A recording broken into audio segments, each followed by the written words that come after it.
Olá, meu amado irmão, minha amada irmã, sejam bem-vindos a mais um vídeo aqui para o nosso canal Bíblia e Teologia. Eu peço a você que ainda não é inscrito, que se inscreva nesse canal, que deixe aí o seu like, que compartilhe esse vídeo com outras pessoas que pode estar aí ajudando alguém com o conteúdo apresentado nesse canal. Hoje eu vou gravar esse vídeo falando mais um pouco sobre esse material aqui, que é a Enciclopédia de Champlin, Enciclopédia Bíblica, Teológica e Filosófica, em 6 volumes.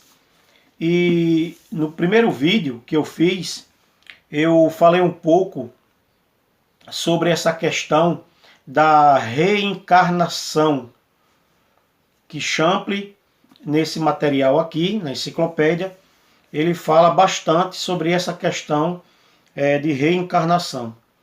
E eu ouvia muito alguém por aí dizer que ele acreditava em reencarnação. Fato era que a editora Ragnus, ela emitiu uma nota no primeiro volume, explicando que eles não se responsabilizavam por algumas coisas que Champlin tinha colocado nesse material, certo?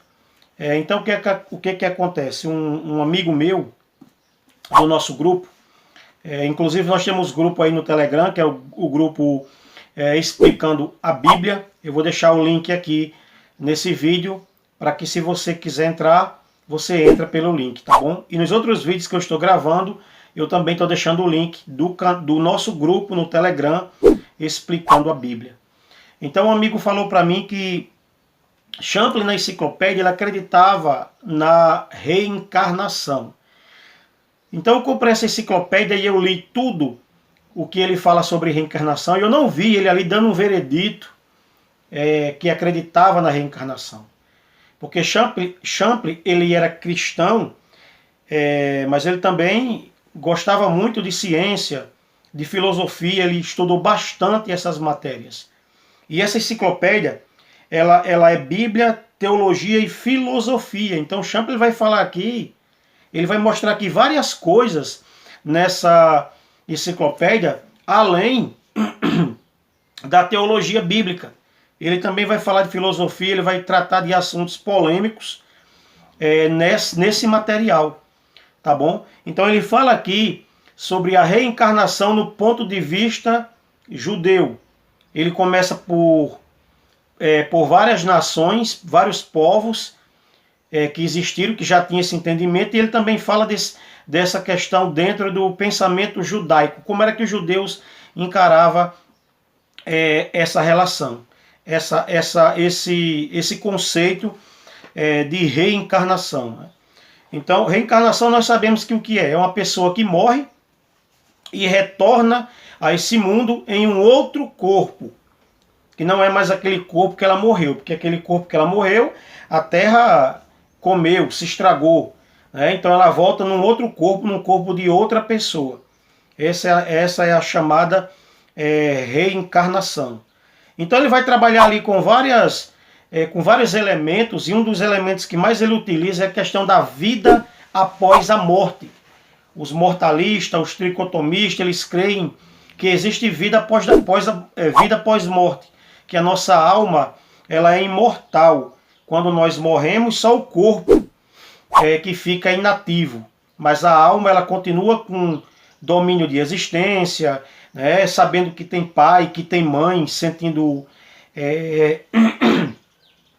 necessidades. Né? Por que eu estou falando isso? Por causa da parábola do rico e Lázaro, que é um texto bastante usado pelos mortalistas, né, para falar que quando a pessoa morre, que é crente, vai para o céu, para o paraíso, aguardar a ressurreição do corpo, e quem é mau vai para o Hades sofrer. E eles usam muito a parábola do rico e Lázaro para dar base a essa crença de vida após a morte. E outros textos, não só a parábola do rico e Lázaro é a mais famosa, mas tem outros textos que também dá embasamento a essa questão, tá bom? Mas Champlin ele usa muito essa questão da vida após a morte. Ele era imortalista até os ossos. Eu gosto de usar essa expressão. Então, baseado no entendimento de que existe vida após morte, que a pessoa fica em algum lugar aguardando a ressurreição do corpo, ele logo colocou aqui na enciclopédia estudos que foram feitos, certo? Ele também fez seus próprios estudos dentro da cultura judaica, e ele aqui mostra vários elementos que provam que o judeu tinha um pensamento de reencarnação. Porque, meus amados irmãos que estão assistindo esse vídeo, nós sabemos que o povo judeu ele foi muito influenciado por culturas pagãs, a começar por Egito, Babilônia, Síria, não é verdade? E depois veio ali Roma, com os gregos ali, né? Quando, naquela época ali de Jesus, o grego era a língua ali que era falada, era a língua típica do povo naquela época, né? Então o povo judeu já vem influenciado de muitas culturas que já existiram. Inclusive práticas que Deus condenava, o povo judeu fez. E eles aprenderam isso de quem? De outras culturas. Tá certo? Então muitas vezes o pessoal ignora ou se assusta quando escutam alguém falando sobre isso, né? Porque isso, primeiro que isso não é falado, né? É um assunto que poucas pessoas falam. Champlin, como era um pesquisador, um especialista nessas áreas, ele colocou nessa enciclopédia esse entendimento, tá bom? Então o que é que acontece? No último vídeo, eu li aqui Mateus 16, do 13 ao 14, que Jesus ele pergunta para os discípulos, quem dizeis que é o Filho do Homem? Aí os discípulos respondem, Senhor, uns dizem que é Elias, olha, outros que é João Batista, outros que é Jeremias, e outros falam que é um dos profetas por aí. Aí então o que é que acontece? O povo judeu tinha um pensamento de que o Messias viria em algum profeta. Tá certo? Então o que é que acontece? Cristo, como um ser eterno, que sempre existiu, viria não com seu próprio corpo, mas no corpo de outra pessoa, que seria ali Jeremias, Isaías, ou algum dos profetas. Né? E o conceito de reencarnação é justamente isso, a pessoa que volta em um outro corpo. No caso de Cristo, ele ainda não tinha morrido, certo? Ele ainda não tinha morrido. Mas pensava-se, dentro da cultura judaica, dentro do pensamento cristão judaico, que Cristo viria no corpo de um profeta. Então Champlin está mostrando isso aqui com base em Mateus capítulo 16, do versículo 13 ao versículo 14. Tá certo? Agora eu vou ler um segundo texto, que é João capítulo 9, do versículo 1 ao versículo 3, que diz assim, ó. Caminhando Jesus viu um homem cego de nascença, e os seus discípulos perguntaram, mestre, quem pecou, este ou seus pais, para que nascesse cego? Respondeu Jesus, nem ele, nem seus pais, mas foi para que se manifestasse nele as obras de Deus. A despeito do fato de haver uma esquisita noção judaica, segundo a qual julgava-se que um homem podia pecar, mesmo enquanto ainda estivesse no ventre de sua mãe, antes de seu nascimento físico, não é muito provável que os discípulos de Jesus tivessem em mente tal ideia, quando indagaram por que razão aquele homem já nascera cego.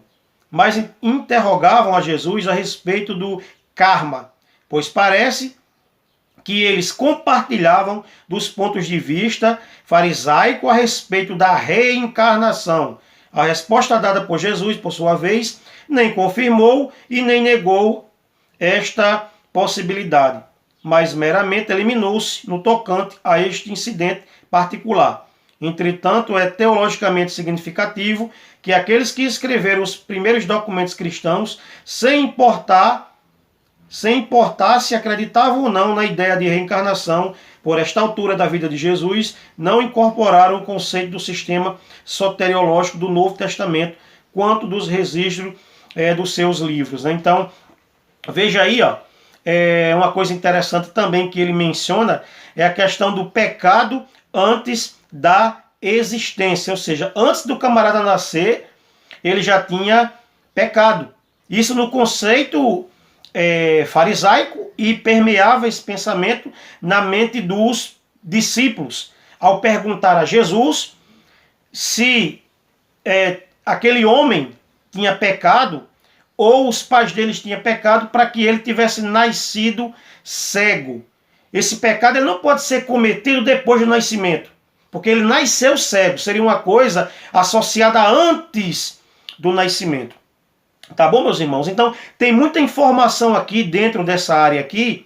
No final, eu vou mostrar para vocês que Champlin, ele não dá nenhum veredito aqui sobre essa questão de reencarnação. Mas ele mostra que era um assunto que fazia parte, que era comum ali no povo, entre o povo judeu. Amém? Que Deus abençoe a todos no nome de Jesus.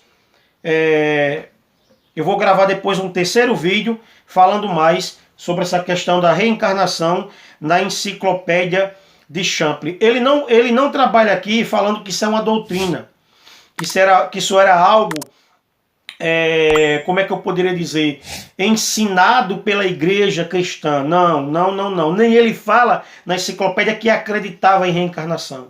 Ele apenas trabalha com estudos, com pesquisas, certo? Principalmente dentro do pensamento judaico, que os judeus pensavam sobre esse assunto. Então, não é um assunto novo, não é um assunto que a pessoa deva se escandalizar, porque ele já fazia parte do pensamento daquele povo. Que Deus abençoe a todos.